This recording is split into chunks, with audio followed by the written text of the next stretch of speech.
We know the names King Ferdinand and Queen Isabella because they sent Columbus to America.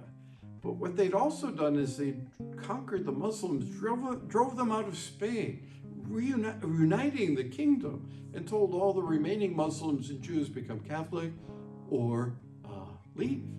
And they instituted purity of blood law, that you had to show you didn't have any Jewish ancestry, Muslim ancestry, to work in the government, to be an aristocrat, to become a religious, to become a priest, anything. You had to prove purity of blood law. It was a very vertical law, judging you are not worthy because you don't have pure blood.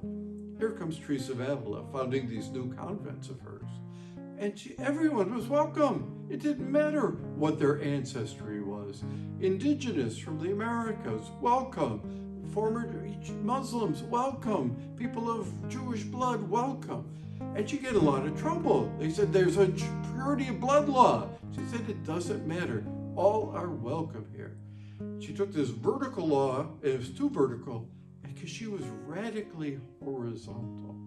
And I think that's what today's gospel is about, being radically horizontal. That Jesus says, try to come in through the narrow gate, or take the narrow road. Teresa of Avila says, I don't see how, Lord, nor do I know how. The road that leads to you is narrow. Because she could see that there are people in all directions who want to be part of the community, want to be united, want to love one another.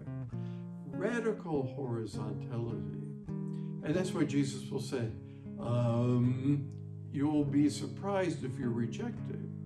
Because if you see the world vertically, and of course positioning yourself then at the top of the heap, superior to all of them, that's not what Jesus is here for. He says people will come from the east, west, north, and south, horizontal directions, not coming from the kingdoms, the mountaintops, from the summits, from the sky. No, from the east, west, north, south, to the banquet.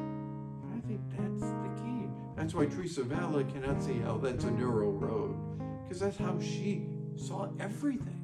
And that's the call for us to see everything, not judging, not superior, them inferior, but horizontal, brothers and sisters.